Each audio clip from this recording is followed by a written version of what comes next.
She lost. Eala lost tonight. But before you scroll away and let that disappointment sink in, just pause for a moment. Stay here with me, because there is a lot to take in.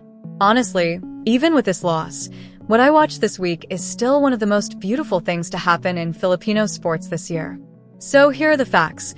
Gauff won 6-0, 6-2 in just 1 hour and 7 minutes. She moves on to the semifinals of the Dubai Duty-Free Tennis Championships, and Eala's run, this stunning and completely unexpected run that nobody predicted, has come to an end. That is the result. That is the score. But the score does not define who Eala is. And it certainly does not capture what this week truly meant. Before we even get to the match, there is something you need to understand. Eala did not just show up to this quarterfinal. She had already done the unthinkable twice in this very tournament. In the round of 32, she beat world number 8 Jasmine Paolini, an Italian Open champion and Roland Garros finalist, and she did it in straight sets. Then she came right back and defeated Sorana, a player riding a 7-match winning streak who had just won a title 2 weeks earlier, 7-5, 6-4 in the round of 16. 2 wins in a row against 2 genuinely top-level players. And this is a 20-year-old from the Philippines, ranked number 140. If you had looked at this draw beforehand and told me Eala would make the quarterfinals, I would have called you crazy. A beautiful kind of crazy, but crazy all the same. She earned her place in this match. She earned the right to stand across the net from Coco Gauff. And that is the lens you need to watch this through. Now, the match. Coco Gauff is world number 4, a 2-time Grand Slam champion. She has won the French Open and the US Open. She plays with a calm, controlled intensity that slowly wears her opponents down. She has been among the 5 best players in the world for over a year. And here is the truth. Tonight, she was on another level. Alex had almost no answer for anything Gauff brought. The serve, the forehand, the way Gauff takes time away and places the ball early into open court. Sitting in the stands or watching through your phone screen, you could just feel it. There was nothing Alex could do. Gauff was locked in, cold, focused, and completely unbothered by the noise around her. It showed from the very start. First set, Gauff wins all 6 games. 6-love. A bagel. The first bagel Alex has been handed in all of 2026. And from Alex's body language, the way she kept shaking her head and checking in with her coach Joan Bosch at several points, she already knew. She knew this was not her night. When every error keeps adding up, it gets inside your head. Alex finished the match with 33 unforced errors. 33. That is the kind of night where nothing feels right. The racket feels off, the ball does not bounce the way you expect, and nothing comes together. Second set, Gauff goes up 4-0. 4-love again. By this point, the Filipino fans in that stadium, and there were thousands of them, flags raised and chanting, had gone quiet. Not the kind of quiet where people leave. The kind where you are still there, still holding on, but you do not quite know what to cheer for anymore because it just keeps slipping away. And then comes the moment. The one moment from this entire match that I will not forget. Alex is down 0-4 in the second set. She is on the edge of being bageled through 2 full sets straight. And you know what she does? She holds her serve. Then she breaks Gauff. Suddenly it is 2-4. And just like that, the crowd comes alive again. The Filipino fans find their reason to go absolutely wild. Flags waving, noise filling the stadium because she is not done. She refused to go out without a fight. If you know your tennis history, Alex's last double-bagel loss was back in 2022 at the Madrid Open qualifiers. She was 16 years old then. She was not about to let that happen again. Not here, not on the biggest stage of her career. Did she pull off the comeback? No.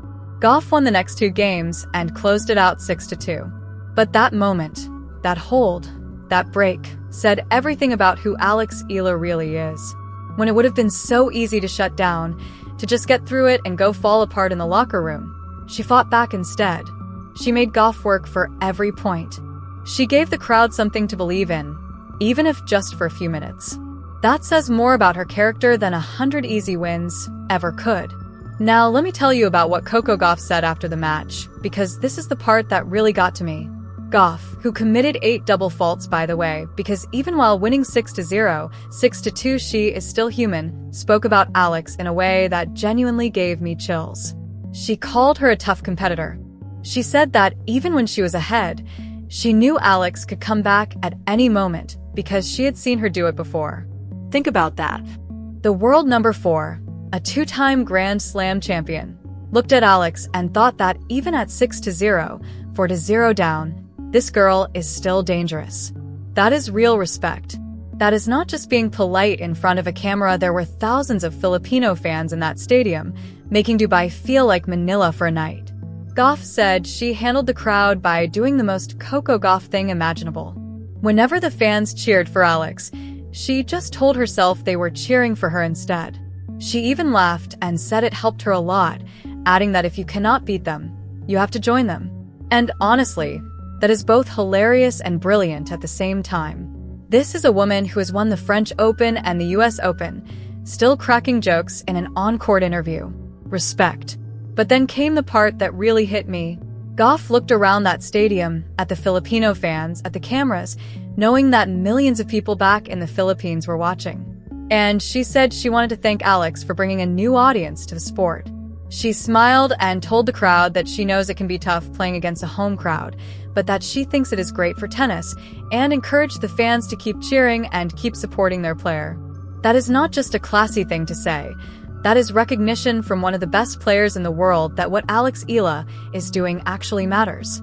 The way she is building a following, creating those moments in the stands, filling an international tennis arena with thousands of Filipino fans, that is bigger than any single tournament result. Gauff saw that, said it out loud, and she is absolutely right. Now let us look at the bigger picture, because after watching Alex lose tonight, you might be feeling sad or frustrated. I get it. I felt it too as it was happening. But let me walk you through what Eala actually achieved in Dubai this week, and I want you to really sit with this. She came in ranked number 47. Wildcard or not, she had no business being in a WTA 1000 quarterfinal on paper. She beat Hailey Baptiste in round 1. Manageable enough. Then she went out and stunned world number 8 Jasmine Paolini, a top 10 player, in straight sets. You all watched that one. The crowd erupted. Then she took down Sorana, world number 31, who had not lost a single match in 7 attempts. Another win, and she did not just scrape through either. She came back from 4-5 down to steal the first set, then closed out the second with total composure. That is 3 wins at a WTA 1000 event, 2 of them against players ranked inside the top 35 in the world. She reached the quarterfinals of the Dubai Duty-Free Tennis Championships, a WTA 1000. Only the second WTA 1000 quarterfinal of her entire career, and she is just 20 years old. Here is the part that really puts it all in perspective. Her ranking is going up after all of this. It was projected to sit around number 38 after the Cirstea win, and it could climb even higher now with the quarterfinal points added. She is already the highest-ranked Filipino tennis player in WTA history. She was the first Filipino to break into the top 40, and she is only just getting started.